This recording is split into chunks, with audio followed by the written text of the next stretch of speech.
అయోధ్యలో బలరాముని దర్శనం అయిన తర్వాత డైరెక్ట్గా ఎక్కడ కూడా ఆగకుండా వారణాసికి అయితే బయలుదేరిపోయాము. అయోధ్య నుంచి వారణాసికి 220 కిలోమీటర్స్ ఉందండి. నైట్ 10:30కి బయలుదేరిపోతే ఎర్లీ మార్నింగ్ 3:30 అయిపోయింది మేము రీచ్ అయ్యేసరికి. 220 కిలోమీటర్స్ అంటే దాదాపు 5-6 అవర్స్ అయితే పట్టింది మాకు. 3:30కి అక్కడ రీచ్ అవ్వగానే డైరెక్ట్ రాజ్ఘాట్కి అయితే వెళ్ళిపోయి గంగలో మళ్ళీ ఒక 5-6 మునకలు వేసేసి పిల్లలు మేము అందరం రెడీ అయిపోయి మళ్ళీ డైరెక్ట్గా 5:30 అయిపోయింది మేము క్యూ లైన్లో స్టార్ట్ అయిపోయేసరికి.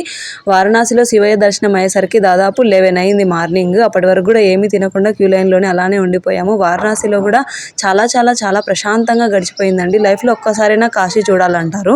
మాకైతే ఆ కోరిక కూడా తీరిపోయింది. ఇంకా అక్కడ ఎక్కువ సేపు అయితే ఉండలేదు. వారణాసిలో అన్నపూర్ణాదేవి టెంపుల్ ఇంకా కొన్ని చిన్న చిన్న టెంపుల్స్ అన్నీ చూసుకొని కొద్దిసేపు అక్కడ రెస్ట్ లాగా టెంపుల్లో కూర్చొని మళ్ళీ అయితే మా ప్రయాణం అయితే స్టార్ట్ అయిపోయి ఆదివారం మార్నింగ్ అంతా ఇంటికి వచ్చేసామండి.